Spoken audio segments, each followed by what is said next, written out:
In the words of Michael Buffer, let's get this party started. What's going on, folks? You're here, 86 Boxing. We're going to be talking boxing history per usual. I appreciate you all. Those that will be tuning in live, those that will be joining us in the aftermath, watching on replay. I hope that's what you all do. I hope that's the case there. So I appreciate you, as mentioned. So major shout out, and I want to say happy Thanksgiving to all, or happy Thanksgiving to all. You could be anywhere, but you're here on the eve of Thanksgiving. So the day in itself is tomorrow, of course. So I want to send out a happy Thanksgiving to all families out there. Enjoy your time. Enjoy your time with family, the festivities, the food, all things that are involved with this great holiday. So with that in mind, you know why we're here. We're talking boxing history every night, or at least most nights. And we enjoy it because it's something that really adds to the sport as we know it, as well as what's to come. Because as they say, history is for the living. And there are boxers, there are fighters who are making history right now, and we'll have those in the future that will look back on it. And we look back on it in some capacity here in modern times. But history, that remains, or it should remain. So that's what we're trying to do here. So thank you again. While you're here, be sure to hit that like button. Be sure to subscribe. Turn on those notifications. Stick around because there's more boxing talk to come, more boxing history to come, more videos standalone for boxing history to come. I assure you.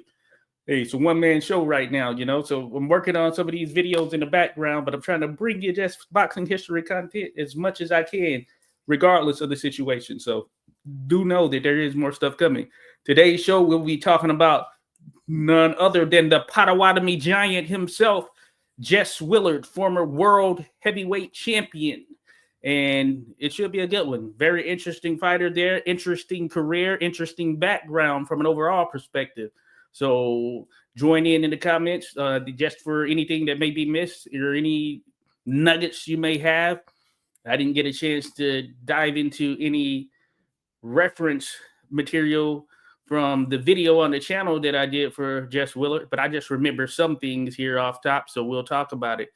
All we'll do, or what we'll do, is talk about it regardless, because I have some things that are just etched in memory, and of course the big moments we know. So real quick, shout out to the Final Boss, says big up 86, big up to you there, Final Boss. Hey, appreciate you being in here, buddy, as always. Good to have you in the mix. And Final Boss says Willard's win over Johnson was legit. He may not be a great fighter or champion, but he deserves credit for that win. Instead of the talk that Johnson threw the fight, why would he wait 26 rounds? Very good question right there. Why would he wait 26 rounds? I'm in agreement with you. I do not think it was a thrown fight, and we're going to talk about why I do not think it was a thrown fight there. Additionally, shout out to Dan the man in Bix. He says, hi, everyone. Appreciate you, Dan, per usual. Always coming in and show some love. Be sure to check out Dan, folks, if you haven't. He has good insight, and you'll see it in the comments and throughout as we have this discussion. Shout out to my man, Josh Taylor, says, salute my friends and happy Thanksgiving beforehand. So, yes, indeed, right back at you there. Happy Thanksgiving to all, regardless of the time that you're tuning in. Do know that. We wish you that. So appreciate you there, Josh Taylor, relative of Charles Bud Taylor the Great. Shout out to my man, Just Frank, says, peace and love, brother. Hey, same right back there at you, Just Frank. Be sure to check out Just Frank's channel, folks. He has some content over there. Always coming through, showing some love. Just Frank, appreciate you, my guy. And then Caleb Maya says, all we want is Harry Grab footage. Tell me about it, buddy.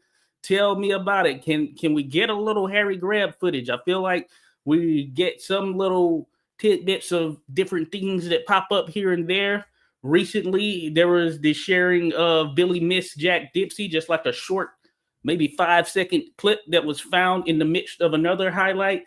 And Harry Grab was on this same card along with Sam Langford, if I'm not mistaken. And that bodes well in terms of, hey, maybe there really is something out there, and maybe it will crop up at some point. So I'm with you there, man. So thank you for dropping by. Then Just Frank, and I can only give one thumb, but I feel like your hair deserves a mention. No doubt about it. Yeah, we're keeping it live, funky over here, baby. So yeah, you see there. Shout out to my guy Martin, making sure I'm right. So yeah, we're good. We're good. But no, I appreciate you all dropping in. So we're talking Jess Willard, former world heavyweight champion. the Potawatomi Giant, which I believe is Potawatomi. I think that's Colorado. I think he's from Colorado. Is that where Potawatomi is? Potawatomi. I need to double check actually, but I believe it's Colorado or somewhere in that region around there. So I'll have to definitely check that out. Or I go. Hey, appreciate you there. So Caleb, what card was this, broski? So Caleb, it was whatever. I believe the headliner may have been Jack Dempsey versus Billy Misk, because I believe Billy Misk did fight for the world title. So it would have been that one. I forget the exact year. So thinking about it, when Dempsey actually won the title, 1919. So it would have been 1920 or something like that. Maybe 21, something of that nature, or not 20. Well, I can't remember when he stopped, because Dempsey had some long breaks. So it would have been between, I'm guessing, 1919 and 1921, I would say. So somewhere in there, or maybe even going up to 23, because he fought Carpentier in 21. He fought Gibbons around 21, or was it 23? Somewhere in there. But I know if you look up the Billy Misk or Jack Dempsey versus Billy Misk, it's that particular fight that there's like a 5-second clip. So that is where it derives, or at least this footage that was just revealed, caught, or people got a grasp of. And all it is really, like as mentioned, 5 to 6 seconds. Misk throws a hook, and Jack Dempsey kind of blocks it, and they get tied up a little bit, and that's it. But apparently it was buried, or maybe not buried, it was just sitting there in a highlight clip of something, or some kind of documentary or something of that nature. Willard was in shape and hungry for Johnson. No doubt about it there, Dan. You made more money by not fighting once you became champion that era. No doubt about it. That was the case there. So Jess Willard, I'm going to bring up his little, I guess you could say, stat sheet. So here we go. Notable fights there for Jess Willard. Of course, Johnson, that's going to be the most famous one.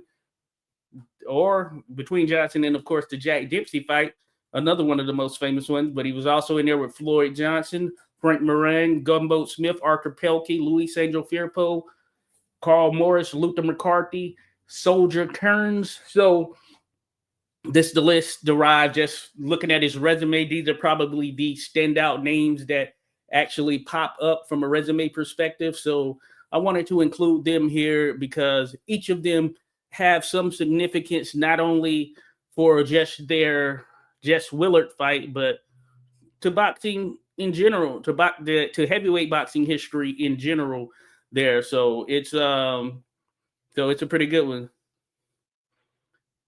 So yeah, it's good to go. You're like 86, right? But it goes like this: 67. 67. Okay, gotcha. Shout out to Maria Lynn. Appreciate you there, Maria Lynn. Then shout out to Bruce Gas, Boxing Jazz and More. Says salute 86. Salute there to you, Bruce. Be sure to check out Bruce Gas, Boxing Jazz and More. You get some boxing history over there in that channel. He talks about it all the time. Appreciate you, Bruce. Got to get in there for one of those quizzes as well, Bruce, because I always enjoy those for sure. Funny thing, me and Willard have the same birthday. That's interesting there. Bruce. Well, shout out to you there, Bruce. Same birthday. Let me see when his birthday is here, because are you November? Is it November? Or maybe not. Let me see here. When is he born? I don't remember when he was born. Oh, Potawatomi is in Kansas as well. So yeah, not Colorado. Potawatomi, Kansas. Potawatomi. Yeah, the Potawatomi Giant there. 12/29. Oh, December. Wow. So December. That's right. After Christmas there. December 29th. Good stuff there, Bruce. Rocking the same birthday there. I got you for sure. All right. That's what's up. Be sure to check them out, folks. Potawatomi, Kansas. Bruce Gas, Boxing Jazz, and More share the same birthday for the Potawatomi Giant, or as the Potawatomi Giant there, Jess Willard. But hey, Jess Willard. So what can we say about Jess Willard? When people think of him, of course, the first thing they think about likely is that Jack Johnson fight. I guess you can say we can start there. Jack Johnson. We know who Jack Johnson is. First black world heavyweight champion, a true polarizing figure in the sport, arguably the most polarizing figure in boxing history. Yeah, I would say that. I'd say that generally fits right there. He is. And he just so happened to be world heavyweight champion at the time that the two of them fought. And if you recall, as it went, as the story goes, of course, they searched high and low for someone who would take on or who could potentially take on Jack Johnson. There was a search for a great white hope to be able to defeat Jack Johnson in the midst of his reign. Now, realistically speaking, if you think about the great white hope era, or if you want to call it an era, there's a question to ask to whether Jess Willard fits into that billing, because, of course, this was a number of years after Johnson's reign before he actually was defeated there. So you could argue it was Great White Hope era, but by that same token, or at the same time, Johnson was about 36 at the time of this contest, and certainly he wasn't the prime Johnson that he was when he won the title there at the age of 30. So this came about when, or at least he had won the title in 1908, and this fight, I believe, with him was 1915. Was it 15? Let me see here with Johnson. Yep, 1915. So April 5th, 1915. So Johnson was well into his reign. So the essentially the Great White Hope era, I guess you could say it was sort of the back end of it. And at that particular time, Johnson wasn't as active because he was on the run for the Mann Act, and he was trying to avoid arrest. So therefore, pretty much all of his fights were taking place overseas, and they were fairly sporadic, just given the situation he was going through. Because while he was in these other countries, it wasn't always the case that he necessarily was able to find a fight. Some of them didn't allow him to fight, so you had those particular things. But it would be a search. Now, Jess Willard, his placement, him being picked, certainly was not it was not a mistake, or it was not happen chance. They searched, and he was someone who was found that, just given, I guess, his measurables and such, he was viewed as someone who could be a legitimate threat. And I think not only just to Johnson, but other means. He was already boxing, of course, but as it related to Johnson specifically, in terms of the strong suits of Willard, I think they played in the favor of Willard versus Johnson at that particular time. And that's why it ultimately ended up working out. Just Frank mentioned that he's going to chill with some Cheetos, drop that history. Now, hey, appreciate you there, buddy. No doubt. The final boss said Willard had insane heart and a decent chin. He took the bayings from Johnson and especially Dempsey, and was still fighting. Beatings. Yeah, gotcha. Yep. Yeah, he did. Hell of a beating there. He could take some shots, very durable. Devil Face, hey, what's going on there? Alistair Overeem says battling Jim Johnson predicted Willard would defeat Jack Johnson. No, that's a good point. That is very much true right there. I appreciate you dropping that in there, Alistair. So that is the truth. He did predict that would be the case there. And I think he knew he did face Johnson. As a matter of fact, he got a title shot against Johnson. I believe it ended up being a draw. But nonetheless, it was a title shot against Johnson. And I think that happened maybe, I can't remember. It could have been over in Paris, if I'm not mistaken, or somewhere in France. I don't recall exactly where that title fight between battling Jim Johnson and Jack Johnson took place, but he did get a title shot. And Alistair is correct with that prediction quote or whatever, because this was the case there. And if you look at it, what Jess Willard was strong at, or his strong suits, those attributes that were beneficial to him, of course, big, huge guy, even by today's standard, we're talking 6'6", 240 plus pounds. So yeah, that's right on par with these big heavyweights we see today. He had endurance. So not only that, As we know, he beat Johnson in 26 rounds. We have these big guys today, but of course, are they built for 26 rounds? I don't know. They would be, I guess, if they trained back then and it was that type of era for them, an environment. But that being said, just think about that 26 rounds. So I believe this was a scheduled 45 round fight. From what I recall, I believe the bout was scheduled for 45 rounds. Just think about the insanity and madness of that. So, in other words, someone's going to go down or you're going to take a hell of a beating both ways to end up in either a decision in your favor or a draw, likelihood being a draw in a number of occasions where you had these big fights where these guys were going back and forth for this long period of time. So strong suit for Willard there. Just think about that. 6'6", 240. Able to go long in distance. Even just the fact that he can go over 25 rounds. Also durable, tough and durable. A guy who could take a lot of punishment. And this was prior, of course, to the Jack Dempsey contest. Pretty much my favorite fight and one that certainly got me linked and tied to boxing history. We'll talk about that one, but it was an absolute beatdown, destruction.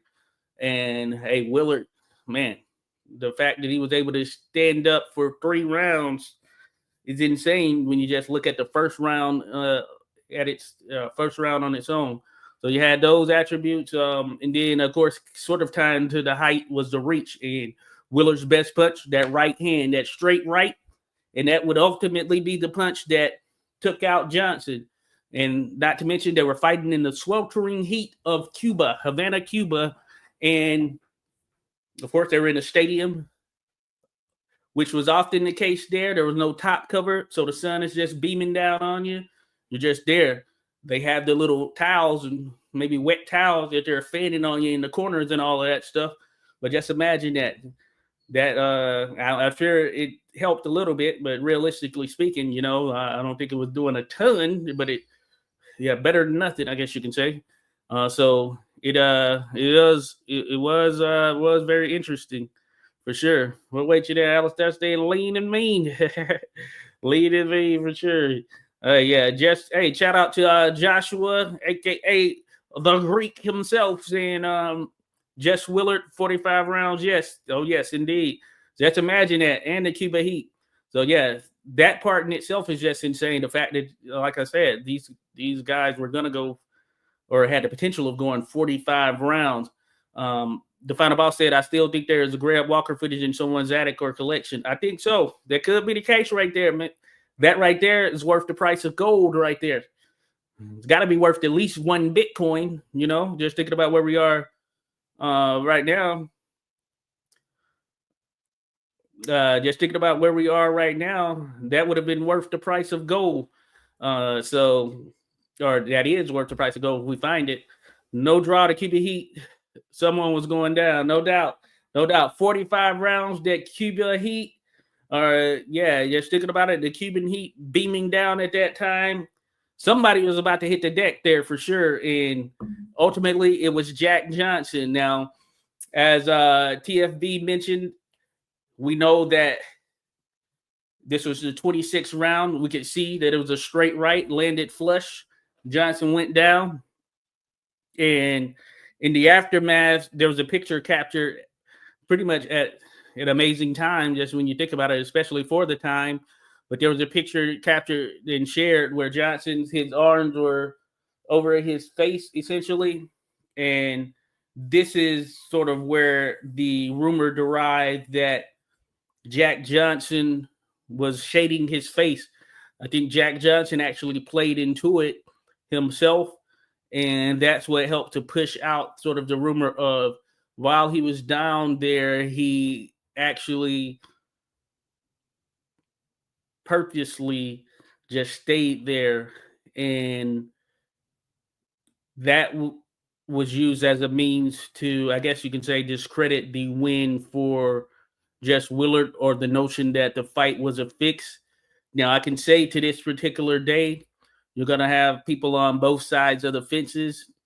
I think the majority will lean towards the fight being, or the punch landing being one of those that just kind of did Johnson in. And when you look at the particulars of the fighting itself, kind of makes sense because Johnson was the aggressor in the early stages of the fight, looking to kind of get in there and knock out Jess Willard. And he was throwing combinations. He couldn't muster up enough. As mentioned, Willard, large, durable guy, and Johnson started to fade there as the rounds went on. As mentioned, he was 36 at that particular time. So the notion of him just coming out and taking out a big guy, even when putting up an aggressive offense like that, a bigger guy, younger guy, fresher guy, yeah, I mean, that was going to be a tough proposition in itself. So he ended up getting caught, and Willard was pretty much setting it up. There's footage out there of the contest, and you can see in the footage, Willard, he was pretty economical with how he chose to go at Johnson as well. So he didn't waste a lot of energy throwing these flurries that in the same way that Johnson was. So Johnson was throwing a lot of flurries there early on, trying to get Willard out of there. But Willard, he would bide his time, and he didn't waste any of those shots. I told you that straight right, that was his strong suit. And when he ended up catching Johnson, he caught him pretty darn flush, and I think that's what did him in ultimately. But the fact that this picture got out there, and at the time, of course, this fight was recorded, the newspapers, the articles, the picture, they predated the actual release of the footage for those that weren't there in attendance. And then at some point down the line, the footage in itself was released, and people got to see more of the situation, and got to see the fight in itself and how it played out at hand. And therefore, people's mind changed after seeing that, because, yeah, it was just a tough proposition there for Johnson, regardless of the situation. It was going to be tough just in general to get past such a big, durable guy in that heat, that amount of rounds, at that particular stage of his career. As mentioned, this wasn't a Johnson that was active, that was very active at this particular point. And so, man, he ran up against the wrong guy at the wrong time, And the funny thing is, prior to that fight, Johnson, I recall, because I have a Sam McVeigh video on the channel, I know verbally, but I think it was through newspapers as well, there was an agreement that if Johnson had won, he was supposedly going to face Sam McVeigh next in order for Sam McVeigh to fight for the title. That was the notion there, that he and Sam McVeigh were going to fight there in Cuba as well for the world heavyweight title. Now, Johnson did say he was going to fight Sam Langford, all that stuff, and that didn't happen. So whether it would have happened would have been interesting to see, but that was the notion, at least, and it is documented. It is in writing from quotes from him that was going to happen. I think I mentioned it in the video I did on Sam McVeigh. I believe I mentioned it there. So, yeah, so check that out if you haven't. It's on the channel there. Sam McVeigh, one of the great heavyweights from that era as well. I think Joshua mentioned, I think it was the uppercut that was Jess Punch. Okay. The uppercut that killed Bull Young. Okay. Oh, yeah. He killed the fighter in the ring there. He's strong and taking these big shots. Smaller gloves at that time, too, folks, of course, as you know. Smaller gloves, likely more damage being done there when you're feeling those punches coming in, as the gloves are meant to protect the hand, of course. But when you're coming with that force, these smaller gloves, you're going to feel it there. I had to look up what the ounces were for those, but it wasn't uncommon, certainly in those times, that it would have probably been around 4 to 6 ounces, I'm going to say, somewhere in there. At max, probably 8. But I'm thinking it was somewhere in that 4 to 6 ounce range if I were to look it up. And if someone knows for sure, of course, let us know. But that's where it likely was. So just imagine that. So I guess you can say kind of like the UFC gloves. I believe they are 4 ounces. I have a pair of MMA style gloves down there. And so you have a little bit of, or there's some cushion there. But that being said, yeah, it's not a lot. It's not a lot. There's a little something there, but 4 ounces, hey, not a ton. So you got to deal with that power coming in. Dan mentions this is perhaps the first honorary boxing showcase of Willard. Hey, appreciate you there, Dan. Now, hey, got to show love to Willard. I have my thoughts on his reign and where he ranks there amongst the greatest heavyweights, but no doubt he had a place in time, and he took advantage of that opportunity and came through on top because it was a pressure-filled spot for him because he was there to defeat Jack Johnson, and anything less would have most certainly been a disappointment for Jess Willard. So I can only imagine the pressure on him. You're taking out this guy, this polarizing figure, this legend in the sport already at that particular point. And Jess Willard is a guy who was known, but certainly not a superstar or anything of that nature. So imagine the immense amount of pressure. You're going up with Jack Johnson. They're backing you. You've been proposed as being the man that can do it. So you got to go in there, and in those situations, you can't wilt under the pressure. He did not wilt under the pressure. As mentioned, if you look at the early stages of the fight and some of the clips and things that are out there, you'll see that Johnson was really pressing him. And Willard, he had to stay in there, because one of those situations. Greek, who was Bull? Is that someone just killed? That's what Dan mentioned. Yeah, Jack Bull Young. Yeah, I know he's on the resume there. Joshua mentioned Willard to me is underrated. Give him a long fight and he be held to anyone, assuming they don't blast him like Dempsey did. Oh yeah, but even with that, with the way it went down with Dempsey, I mean, he took a brutal beating and he still was able to get up. Of course, this day and age, he wouldn't have made it out of that first round. After that third knockdown, maybe they would have given another shot. Surely the fourth, the referee would have been stepping in there. 5, the commission would have stepped in there.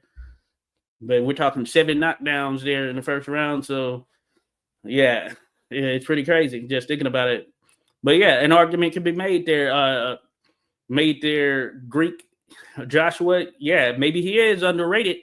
And he didn't come from a boxing background. As the story goes, he was found in a circus, or at least he was in a traveling circus or something like that, doing some stuff, strongman stuff there. There's a clip out there, him training with these sort of dumbbell-like things. But he was doing some stuff there with a traveling circus, Valvedale show or something of that nature. And he was a guy that they saw potential in. So imagine if he were an individual who had a deep boxing background, maybe even some amateur background in the sport, given his size and sort of those strong suits that benefited him just as we know it based on his career. Hey, there was a potential that it could have been even greater. That certainly was a potential there. Joshua mentions, I saw the 14 rounds of the Johnson. Saw about 14 rounds, and yeah, he tried to take Willard out early, but settled in once he knew it was a long fight. Yep, indeed there, Joshua, indeed. Joshua mentioned he hurt Johnson badly with a body punch in round 23. I think Johnson buckled and never recovered fully from it. Hey, you can see that happening too, right? Especially as those rounds were on. Just think about that 23rd round, people, 23rd. You get hurt to the body in the 23rd round. That's tough right there. Hey, even for him to continue forward, that's tough. 23rd freaking round. And it's insane today because we go 12, but even if you look back 15 rounds, okay, that's a lot. But 23 rounds, just imagine that. Different level. Dan mentioned the real disgrace allowing that Dempsey beating to go so long. They had money, in my opinion, on just going at least a certain amount of rounds. That's not boxing. That is murder. Ref was in on it too. Yeah, that's pretty crazy. That certainly would have. There's no way he should have been allowed to fight that, regardless of the amount of knockdowns. He should not have been allowed to fight beyond that first round because he was down on the ground from a knockdown or from the final knockdown and having one of those knockdowns, he got knocked through the ropes and all that stuff, but he was on the ground at the time that the bell rang, and ultimately from that point, they pretty much had to pick him up and take him to his corner, and they did allow it to continue. So yeah, you might be on to something there, Dan. I know Dempsey thought it was over. Kearns thought it was over the whole team the way that it went down, but they only just ended the first round. But no way he should have been allowed to continue even after that first round, let alone to go an additional 2 rounds, pretty much taking a beating. And if you look at it, yeah, the full fight is there. The full fight is out there. If you look at it, he was just taking a beating because even through rounds 2 and 3, he was there. He wasn't throwing a lot of punches, mainly a lot of grabbing after being tagged. So I'm sure he was concussed and out of his senses, yet they still let him just continue forward. And he was just pretty much getting peppered with shots for the remaining 2 rounds. It wasn't as many as, of course, what happened in the first. And yeah, that being said, though, it's certainly a dangerous situation, dangerous proposition, allowing the fight to continue forward in that capacity right there. Never a good thing. Joshua mentions, I think even Prime Johnson would have had issues under that 45 rule set. No doubt about it. Man, anyone from an endurance perspective just dealing with that, Johnson could go rounds for sure. You think about some of those who had strong suits in those deeper rounds. That's one of the things that helped James Jeffries in that particular era, especially given his size and athleticism. He was a guy who could endure a lot as well, similar to Willard in that sense. He could take punishment, had strong endurance, so he could go deep in rounds. So you even think about when we think about Jeffries, the fact that he was able to drop all of that weight in the lead up to the Johnson fight shows you that, hey, he was an athlete for sure. He had a formula and he had a mentality about him to be able to put off that much weight and then go in there. And what was that when what did it in 14? Was it 14 rounds? It wasn't in the 20s, right? With Johnson and Jeffries, I believe it was like the 14th round, something of that nature. But just think about that. But he could go further. But Jeffries is another one of those guys. If you look at his size, and like even if you saw him today for the size that he was then, and just think about him with that muscle build and just lasting the distance in fights, it would be something interesting for sure. He that's a lot to deal with going that distance. You gotta be kind of built for it, you know. And a lot of these guys back then, it was a common thing that we're used to it. It'd be very different for today. That's why the eras are so different, because of how you train, things of that nature, and the fact that, of course, we know there's a limitation to the rounds that people are going to go today. But back then, and someone had made a comment on the channel on a video that I had, a little shorts video speaking to, where it was just talking about Jake Kilrain versus George Godfrey. I believe this was the second meeting between the two or something like that, because I think they fought twice. But it was a 44 rounder or whatnot. And just like, wow, did they actually go, or how did that work? Like, did they actually go 44 rounds, or was there some stopping in between? And it's insane to think about it. But these were individuals fighting under the Marcus of Queensberry rules. So I think it's hard to kind of fathom there that a fighter is going 44 3-minute rounds. Certainly from a modern perspective today, 44 3-minute rounds. And we know there were those that went beyond that.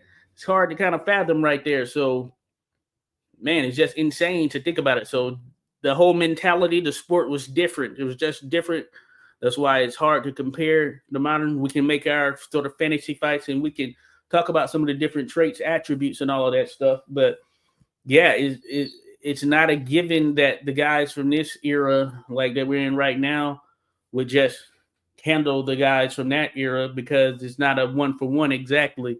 And that's why what contemporaries say generally, yeah, if you were a standout in whatever era did, you in all likelihood would have been formidable in all eras, regardless of the situation. So yeah, imagine James J. Jeffries, Jack Johnson, Jess Willard today, you know, and them rising to the top. I mean, Jess Willard fits the billing. We always talk about how big the heavyweights are today.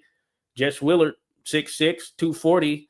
I mean, this was the 1910s, 1920s. So there were big heavyweights back then. So imagine Jess Willard today, you know. What if he decided that he was gonna, lift more weights? I'm gonna get more of the Anthony Joshua physique or something like that. Then he would blend right in. Primo Carnera, he would blend right in. And he was a big, thick guy. Just imagine him today. And even if you look at Primo, one of the things that is mentioned is his skill set, but we know that there are heavyweights out there today who don't have a high level of skills when you think about it from a technical fundamental standpoint. So Primo Carnera would blend right in right there. Of course, his chin would still be something that would be sort of questionable there, but he could knock out a lot of individuals before he even gets to the point where that is tested, you know? So that's one of those things. Joshua said it took Williams stopping himself and telling the ref Bay can't take much more. He is out cold. Stop this fight. Oh, yeah. Yeah, Ike Williams, Jack Bay, Bojack, I mean. And, yeah, it could have killed Bojack in there. Bojack was just basically dangling down the ropes. And Ike Williams was like, what the hell is that? You know, didn't kind of tease in. Yeah. Hey, that shows you the importance of the officiating. And we have issues today still, of course, which is understood. We do have issues today. Oh, yeah. Thank you there, Mr. G. Shout out to Mr. G there. It's Greg, right? Greg, Mr. G says 15th round. So that's when the Willard or Johnson and Jeffries. Yeah, some of these names, all these J's. Jack Johnson, James Jeffries, Jim Jeffries. Jack, you know, I keep having to think like, oh, that's it, you know. But yeah, no, thank you there, Mr. G. So yeah, 15th rounder there with him.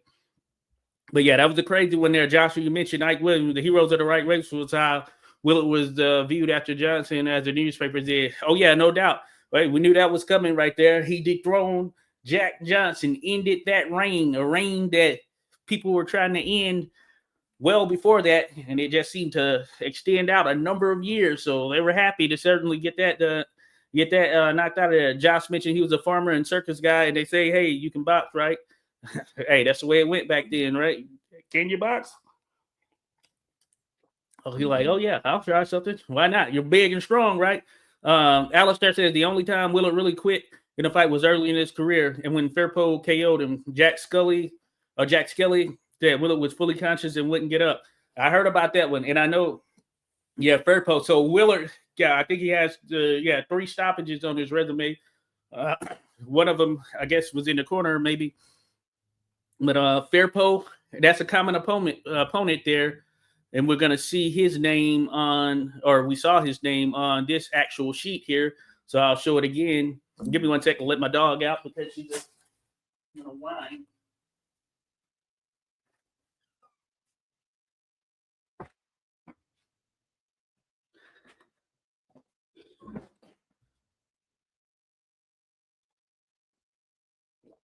All right. So Luis Andrew Firpo, yeah, I didn't mention. So I only put kind of the notable ones there. But yeah, he had been stopped before, but he was still a tough, durable guy. The circumstances, the Firpo fight, significant because he's a guy that was in there with a lot of top level heavyweights. He was recently inducted into the International Boxing Hall of Fame. Not last year's class, but maybe the year before. Now, of course, he's one of those guys. He stands out maybe more so from the standpoint of who he fought, some of those namesakes there, but he was a big-time puncher there from Argentina. And really, when you look at big heavyweight punchers getting some of that publicity in this era where you had the video cameras that were out there even more, stuff being filmed more, that was a boost right there, and that certainly helped. And you got to see an individual like him rise and gain some level of stardom there. And he took on the right guys in order to do so. And one of them, of course, was Jack Dempsey, another common opponent there with Willard. So Firpo, Heck of a fighter there.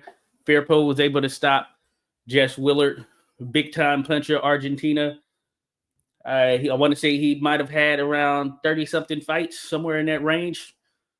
If you look at Jess Willard's, I didn't mention it, but yeah, I think he had a total of 34 fights, 6 no decisions, and then of course the records you see there when you first click on his profile. So 20 knockouts and 22 victories there for Jess Willard. So he did have a punch to him. Certainly, that speaks to it right there. Just thinking about how many knockouts he had. Final Boss says Johnson covering his face with the same motion Billy Conn made when Joe Louis knocked him out in that second fight.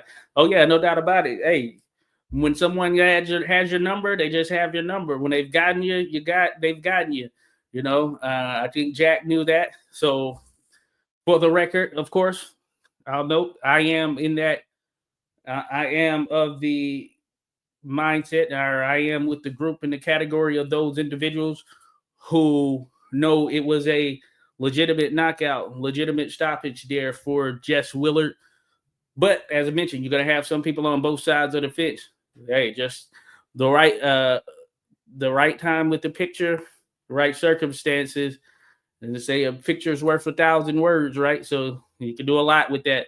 Joshua mentions Khan did the same body motion. Oh, yeah. So got you there. Yeah, Joshua mentions the same thing. So, yeah, good stuff. Joshua, of course, Willard made much of his money taking the title on the show, then defending it. Why risk it when you can perform as a heavyweight champion? That is true. That's the reason you probably see me mention it on the channel, that as far as heavyweight reigns, Willard's was one of the worst. Now, this is in reference to the reign in itself, because if you look at the 4 years that he had it, he only had a draw with Frank Moran in a fight that some felt that Frank won, and then he fought Jack Dempsey, and we know what happened in that contest. So that's over the course of 4 years, or roughly around 4 years. So from when he won the title there in 1915, and when he actually lost to Jack Dempsey there, which I believe it was Toledo, Ohio, right? What year was it? July 4th, Toledo, Ohio. So just think about that. So in between that time, yeah, he just had that one. Now, of course, you can't blame him from the perspective of him beating Johnson. That was a newfound level of stardom he hadn't seen. And of course, if you can make the most money you can, you're going to take that opportunity. And certainly he wasn't the first. Johnson didn't take the toughest fights that were out there because of the same situation. Of course, he wanted that title. Holding that title held a lot more value from a boxing perspective than it does today. And of course, it's still held in high regards today. And when you get a transcendent heavyweight or someone with the potential of that, you think about Anthony Joshua and how his popularity blossomed there when he was on his run and looking like he was about to be a long-reigning, the potential at least for a long-reigning destroyer. His popularity continued to grow, and he was known probably even by some of the casual, uncommon boxing fans. But certainly back then, you know, if you were the heavyweight champion of the world, then you were on that equivalency level of LeBron James, Shohei Ohtani. You think about some of the best athletes in the other sports, Lionel Messi and Cristiano Ronaldo. Now, of course, there's levels and degrees to it, because Cristiano Ronaldo, you could argue, the most popular sports athlete ever. If you look at it from a modern standpoint with him right now, but also Michael Jordan might be the most popular ever. So you could argue, yeah, he might. So there are levels to it for sure. So Ronaldo, Jordan popularity probably closer than, you know, the popularity of a lesser superstar athlete, I guess you can say, you know what I'm saying, which is crazy to think about that. And in the sport of boxing, yeah, there have been a few. It's not been a long list, but there have been some who stood out far beyond even the top boxers in history. Think about your Mike Tyson. Think about Muhammad Ali, Jack Dempsey, freaking John L. Sullivan, That's for right there. You could argue Joe Louis, he was somewhere in there, but certainly timing and things of that nature could affect things. But Joe Louis, yeah, he was one of the more popular.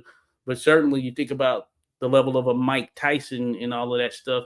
Even here in modern times, everyone knows him for the most part. So, yeah, just different levels. Like, Riddick Bowe, Lennox Lewis, they're popular athletes. I mean, superstar athletes, in their prime and at their time, superstar. Riddick Bowe had a video game, but it's different than Mike Tyson. You know what I'm saying? You all know it. You all get it. If you don't, you do now. But I think you all get it. Of course, you all in the chat here, at least. What I'm saying. But Final Boss said, I wish Willard would have fought Langford, McVeigh, Jeanette, and Wills. Grab too. Yeah, that would have been crazy. Imagine Willard versus Grab. That would have been insane right there.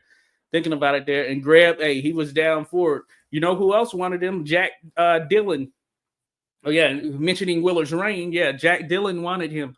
And it didn't happen. So you could have argued that Jack Dillon, he might have done a job on Willard, even though he was giving up a lot of size and weight.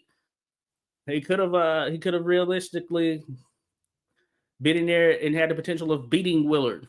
Not guaranteed, but he certainly had the potential of doing so. He wasn't a big heavyweight, but he could outclass you for sure, and he had heart about him. So that would have been an interesting one right there for sure, as well as those individuals that you mentioned there. Those would have been amazing to have seen. And yeah, unfortunately, we didn't get those. And always what ifs. Willard could have fought those guys, but he's making $10,000 doing shows. The title was generational money, no doubt about it. No doubt. Elstar says Fred Fulton, another big guy with a good jab, but no chin. No doubt about it.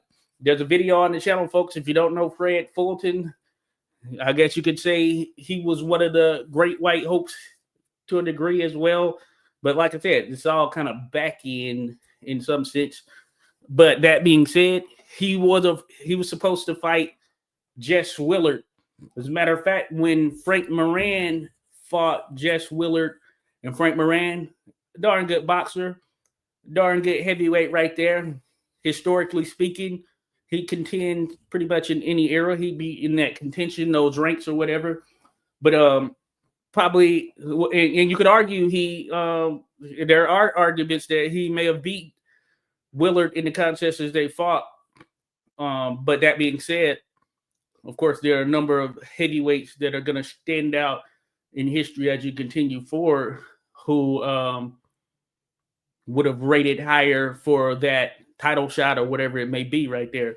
But if you think about that, we got Fred Fulton. He beat Moran. Now, I'm pretty sure he beat Moran. Now, when Willard fought Moran, that should have been, and prior to Moran being placed on the card, it was going to be Fred Fulton that was actually going to be fighting Jess Willard. And I am a believer that Jess Willard would have lost that contest because I think the big punching Fred would have stopped Willard in this contest. They actually had an exhibition or whatnot, and it's in the video. It kind of details that exhibition that they had. So I'm pretty positive. And for those that don't know, Fulton, he's about 6'5", 200 pounds, a little over 200 pounds. He could get up there above it. Let's say he's 215 or something like that. I don't recall what he would have been weight-wise at that particular time, but he would have been primed and ready to go. Of course, his chin, you could argue, was suspect because what derailed some other title shots was him getting knocked out by both Harry Wills, or potential title shot, Harry Wills and Jack Dempsey, essentially.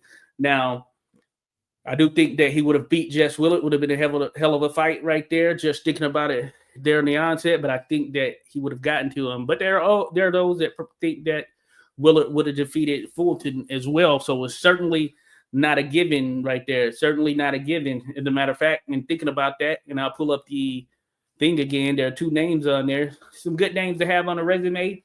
Some common names, of course. You think about Carl Morris. So he was right around that era. Luther McCarthy as well. These are individuals who were considered top flight in that white hope conversation for, hey, we're going to take on Jack Johnson potentially or whatever it may be. Ultimately, that did not happen. But that being said, Carl Morris, another big dude, about 6'4", he's I believe from Minnesota, if I'm not mistaken.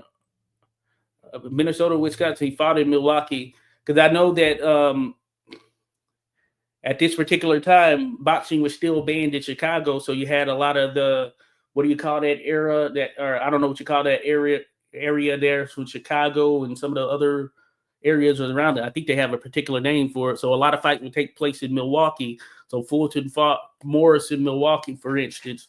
They fought multiple times. And he's another guy that was in the mix there. And he and Willard were in there. So some commonality there. Then Lucas McCarthy, he was expected to be that guy, that next guy. Now, he died in a contest with Arthur Pelkey. I'll pull it up again because that's another name on the resume that Jess Willard was in there with. He was in there with Arthur Pelkey and Luther McCarthy.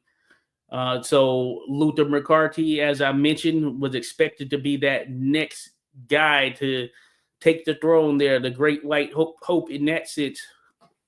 Excuse me. But it didn't happen, of course, because he unfortunately passed away after fighting Arthur Pelkey, who's a decent heavyweight as well.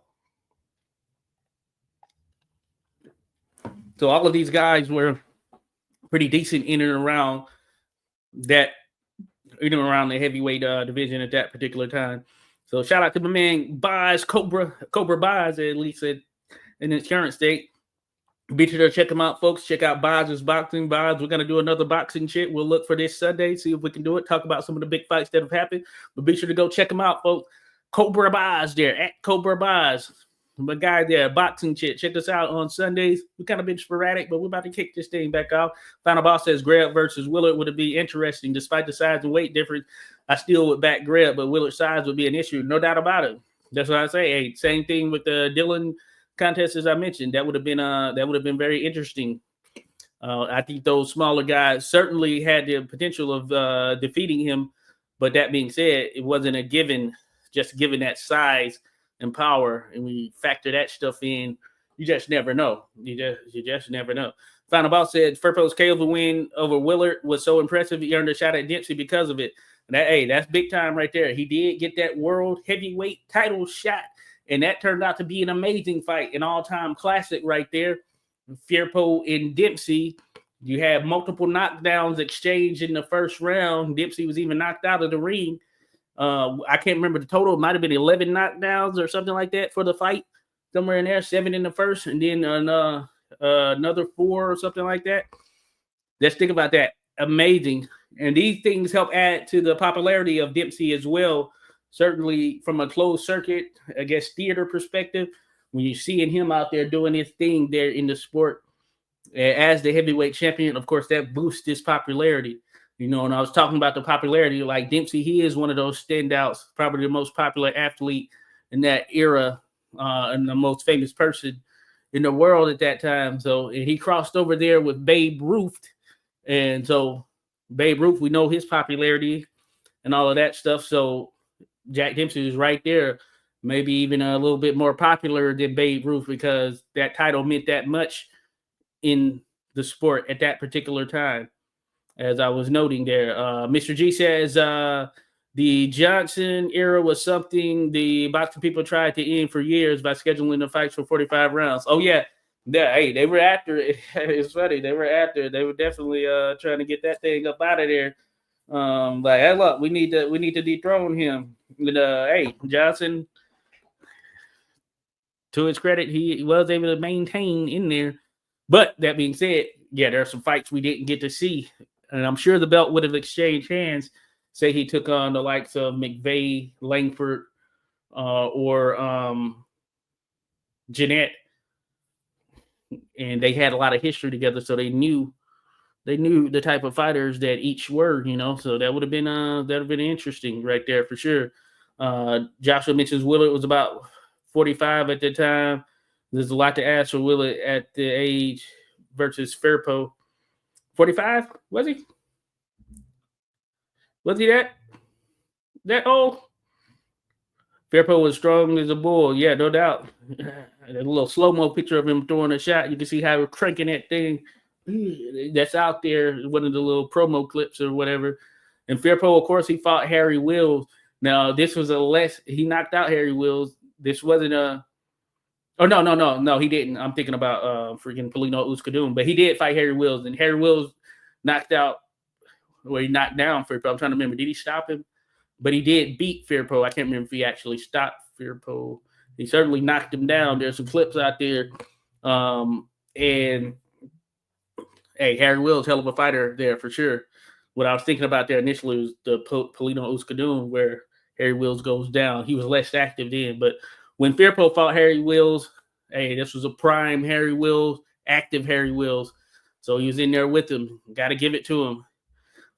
Joshua said two-time Tony will make the hall for dropping Lewis. Hey, he might get in there for, hey, that's better than nothing right there. Hey, Mr. Double G says lesser fighters than Galento are already in the Hall of Fame. Yeah, hey, good point there. Good point. You know, you have some who have under 40 fights, that type stuff. Nothing against that, but you have some with a less amount of fights. It is about what you do with the amount of fights that you have. Andre Ward, he's in there 32-0. He has a damn good resume. Certainly, he cleaned out 168 and fought at light heavyweight as well. But he has 32 fights. He won all of those. But you have some individuals like Galento. I know he's up there in fights as far as the total. I don't recall what his total fights, but I know it's a lot of them. Especially for a heavyweight as well. Think about the heavyweight division. And Galento, hey, he was stepping there with pretty much anybody as well. And there were some tough cookies. And you're right. He had Joe Louis hurt. Interesting. Dan mentions Fairpo, another good heavyweight, big heavyweight, lots of giants back then. No doubt, big puncher. I do like Galento though. Got you there, Joshua. Yes, indeed. Yeah, from looking at his head shape, you can see that Fairpo was an animal. Oh yeah, definitely. And on the channel, I do have that video that I did. Surprisingly, doesn't have as many views as I thought it would, but it was talking about that Shelby fight in Montana, and there was a rumored offer from Argentina for a rematch with Dempsey for, at the time, $700,000. They were going to give Dempsey $700,000 to come fight Fairpo in Argentina. Let me see. Inflation calculator. I got to look at the inflation calculator. This would have been 1923. Let me see. I just need to pull this up because I want to see what this amount be. So 1923. Just think about that. I believe it was 700,000 that they were trying to offer there. Oh, my thing's freezing up here. Well, it would have been a lot of money, basically, what I'm saying. Hold on, here we go. I think I can get it now. So I think this would have taken place in 20, or I think it's 23. I think that's when he fought Tommy Gibbons. So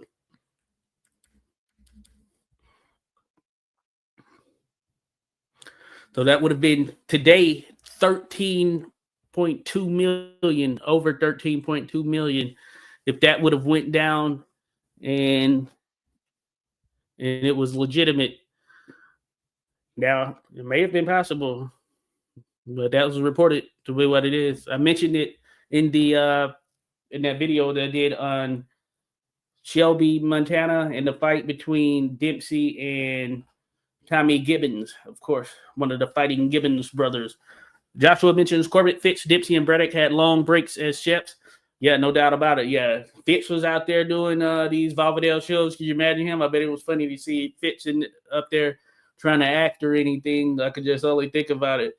You got this hardened blacksmith up there doing shows, trying to act and all that stuff. And I know, of course, it's more so about, the spectacle of seeing these fighters, but very funny and interesting to see them up there doing that. So, I saw, and we have some stuff out there with Dempsey. Dempsey Dempsey and Charlie Chaplin up there doing some little funny skits and all of that stuff. So same with Dempsey. Dempsey had 2 year plus breaks in the midst of his reign there, where he went a full year twice without even fighting.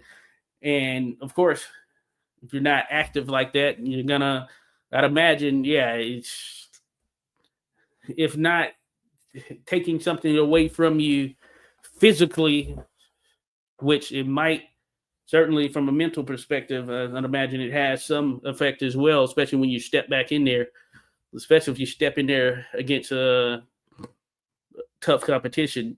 Mr. G says Johnson reign was clouded because of the quality of opponents, but I would not hold that against him because they were desperate to get the title back in white hands when the best fighters, no doubt, we're all black. Oh, yeah, no doubt, Mr. G there, no doubt. So, that's what makes it interesting as well, for sure. They were desperate to make that happen. But, it ended up being probably not the greatest reign it could have been, Justin already beat up the top black fighters pre-title, though. Yeah, no, true. He did, not all there, but Box Cobra, he did beat a number of them.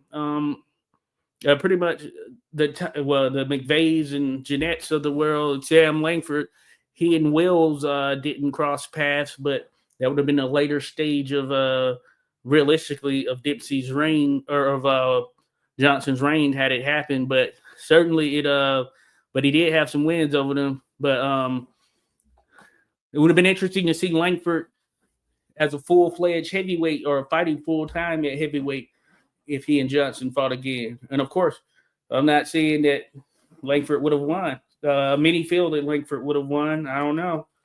It would have been interesting. I know it would have been very interesting. You could certainly lean in Langford's favor. Random Acoustic Thoughts. Shout out Random Acoustic Thoughts. He and we did a video going over this. I believe we went over this. Johnson versus Langford in a second contest. We talked about it. I actually went with Johnson, but I don't know. It could have, he could have been stopped by Langford too, So it would have been interesting to see. It's one of those that kind of slipped past us at a time when surely it would have been filmed at that particular time, because you had some other footage out there of Langford, and we just didn't get it. Established facts. Brad Fulton, 70 KOs. Yeah, insane. Fred Fulton was a big dude. There's a video out there, Jack Dempsey on a show, and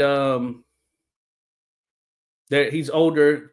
Fulton's older, and I forget what it is. Like, there's a particular name for it. I know some of you don't know what I'm talking about, but you get to see how big Fulton is when he comes up there on the stage. This is an older Fulton, huge guy for sure. Even at that particular time, had some huge hands as well.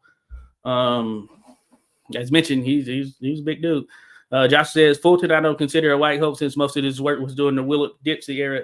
Yeah, true, right. So it would have likely, and realistically, just thinking about when he kind of came to, he likely wouldn't have fought Johnson, or would have had to been a later stage Johnson, as mentioned. So I guess you can technically say this. Same with some of the others like McCarthy, some others I mentioned too, who Carl Morris, he would have been a similar situation.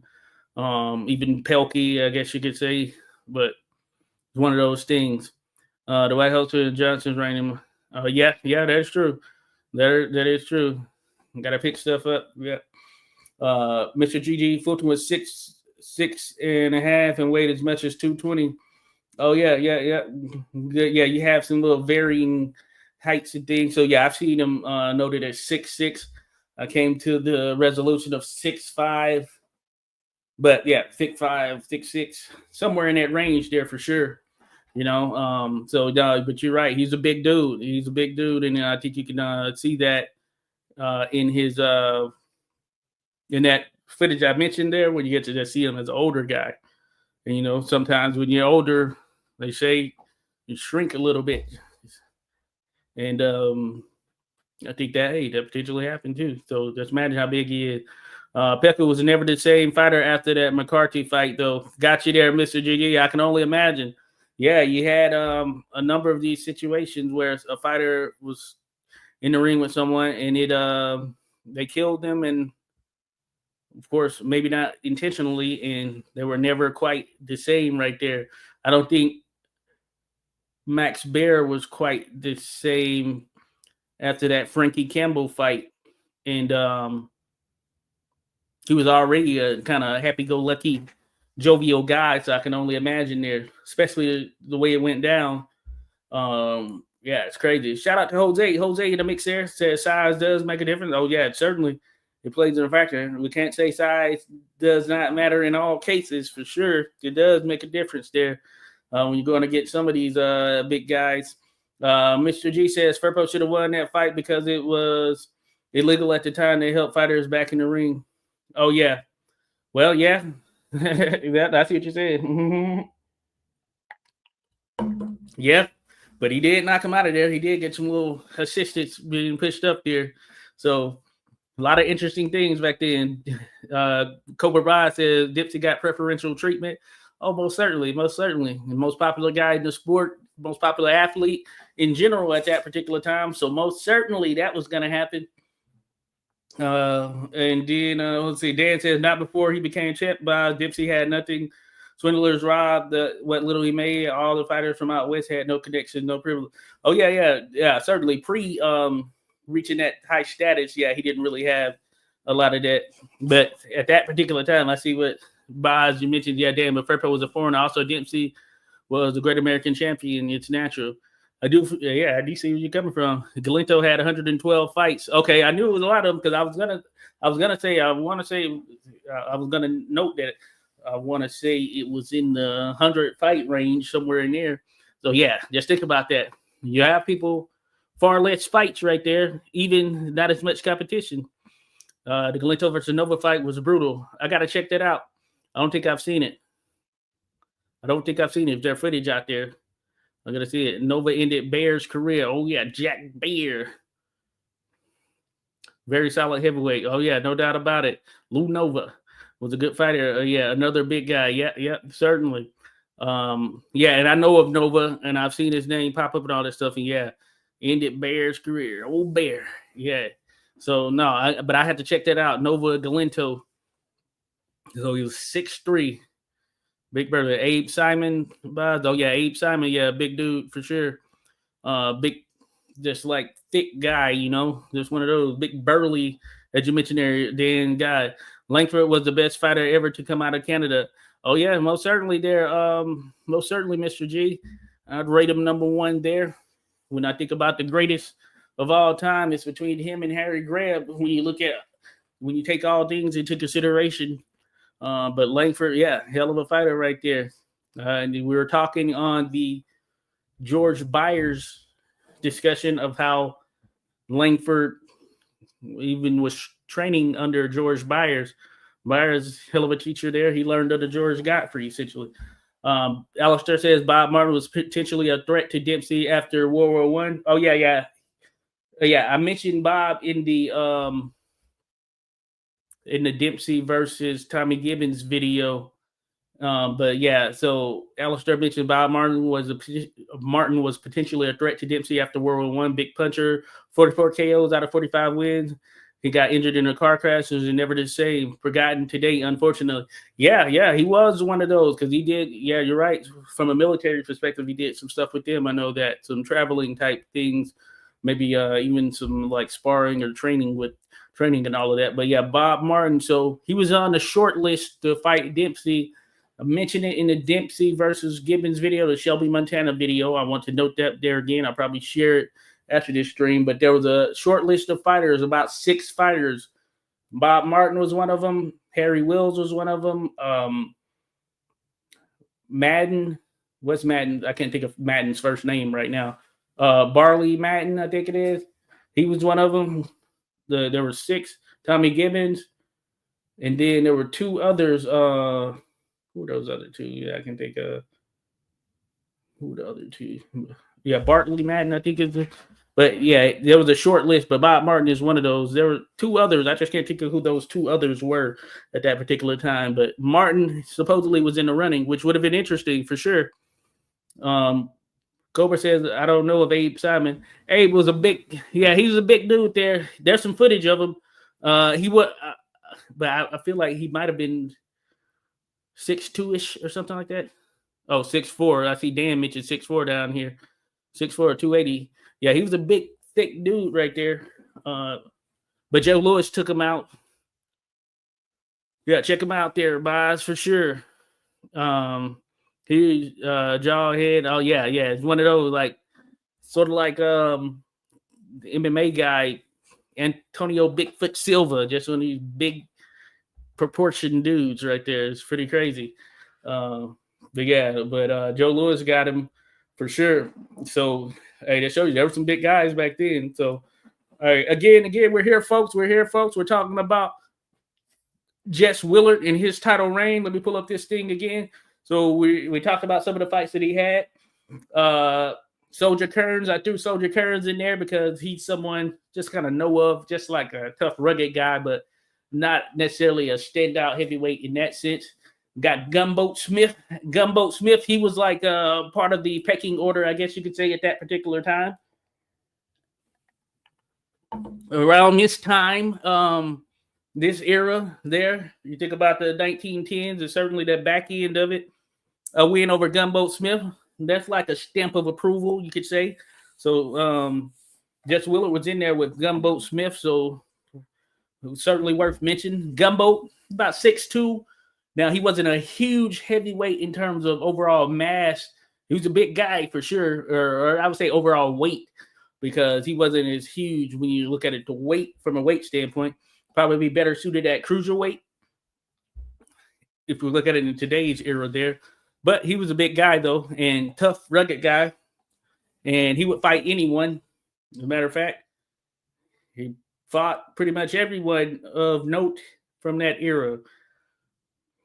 So too many to name, to be honest with you. He fought Sam Langford, freaking Harry Wills, Jess Willard, freaking... You just keep going down the line, just throwing out heavyweight names for that era. I'm pretty sure Gunboat was in there with them.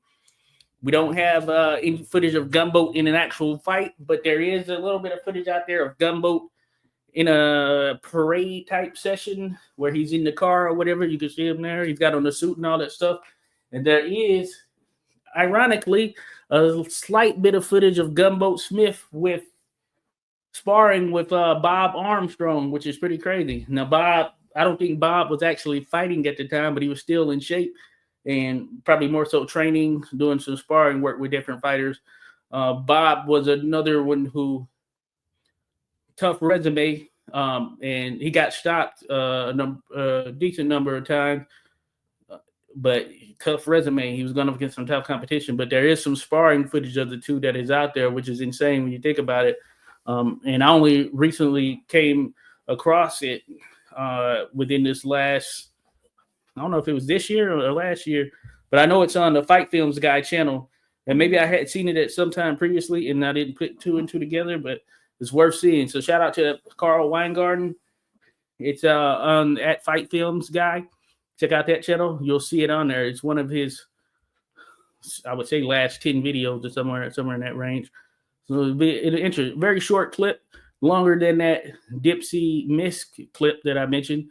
This one, you may get probably about 20 seconds or so, 20 to 30 seconds of those two just kind of messing around up there. You can see how big Bob Armstrong was because he's another big heavyweight from that era, 6'3", 6'4", 200 pounds, which is crazy. But he was really kind of the era beforehand, so he wasn't really of that era. But that being said, you can just see that he was still in top shape. Big guy there for sure. So certainly worth mentioning there. Then, let me see here. Who else we got? Frank Moran. Frank Moran, I kind of briefly touched on him. Very good, decent heavyweight, decent fighter in general. I think it was New Orleans when he and Jess Willard actually fought. And I was telling you it was supposed to be Fred Fulton, but the promoter at the time, last minute, kind of pulled out because he questioned, I guess, the popularity of Fulton. I don't know why, because there were a lot of people that were clamoring for that fight. You know, things travel a little different during those eras or at least word and such. But that being said, many were clamoring for that fight. But at the last minute, it got switched to Frank Moran. As history would show us, Frank Moran, as mentioned, he did, I guess, decently in that contest. But certainly just imagine how the order of things would have changed had Fulton won that title. It would have been interesting. And depending on who you went up against next, he had a very strong chance of tasting defeat and being stopped. It would have been on film, of course, which would have been amazing. So we have no active footage of Fred Fulton actually in contest fighting out there, which would be crazy to see. It would be crazy if that he got knocked out in the first round by Dempsey. It'd be crazy if there was footage out there of that. That would be insane to see. As we know it right now, there isn't. There's pictures, of course, but man, it would have been amazing to see there. So no footage of Fulton. Who else we have here? Floyd Johnson. It's just a rugged, guess you can say, contender from that time. A guy, you could argue journeyman too, somewhere in the mixture there of contender and journeyman. Maybe in between contender and journeyman, I would say. One of those guys, he had a little mean streak in him. He could do some sort of dirty tactics, all that stuff, but he was in with some tough competition. And then, of course, now I didn't dive much into Fairpo versus, or not Fairpo, but Jess Willard versus Jack Dempsey. But as I noted, probably my favorite fight of all times, if you consider it that. It's kind of my favorite barbaric beating of all time, I guess you could say. But that was right. That fight in itself was something that kind of sparked something. It helped to spark something for me in the world of history. I don't even know when I first saw it, but just seeing this black and white footage and seeing the two as they get in there, you can just tell it looks hot, even in that black and white film. It just looks like they were just in a hot environment there. I mentioned it was Toledo, Ohio, and it was hot out there. And you just see the swell of people that were just there. And then to kind of, it started out, maybe that first, 50 seconds is just like, okay, just a little filling out all that stuff. And then Dempsey unleashes, catches him with that combination. Then a left hook, I think that ultimately dropped him. And from there, the rest is history, I guess you can say. If you haven't seen that, folks, just go to YouTube, type Dempsey versus Willard. Man, hell of a beating right there. And yeah, between that one and the Johnson fights, those are the two most popular fights of his. I don't know which one is the most popular. Maybe the Johnson fight because he defeated Johnson. But that being said, I don't know, because the Willard Dempsey footage was a game changer, and it brought in a new level of fan. It had ushered in a new level of action fight. Not that they hadn't been around, but the thing was, if you look at prior to Jack Dempsey, the range prior to that, of course, we had guys who were knockout artists. You think about Fitch, of course, big time puncher, one of the biggest punchers ever. He could knock you out pretty much in any round. You think about John L. Sullivan, that's where he got his claim to fame. You think about, but then you had some differences with Corbett. Think about Jeffries. He could stop you, could go the distance there, stop you late in fights and all that stuff. Jack Johnson, more on the defensive side. He had an offensive arsenal, but you're likely going to see him on the offensive or defensive side in most cases. But when it came to Dempsey, it just so happened to coincide with the spread of footage from a closed circuit standpoint, I guess you can say, where in the aftermath, theaters would be able to show this. And that just ushered in a new level of popularity from seeing sort of this offensive destruction on film for yourself. And you didn't get that with Sullivan, of course, because there were no cameras. And then some of the other ones, they didn't spend a lot of time in the ring there defending their titles, and therefore we didn't get we did get some footage of them, of course, but we didn't really have that level of a championship fight. You know, when Fitch knocked out Corbett, that was big time solar plexus punch. But just the level that compared to Dempsey versus Willard, completely different ballpark in terms of what it could generate from an interest perspective. So that's sort of a hallmark there. Now, Willard was on the wrong end of it, but that being said, he made his mark there in the sport.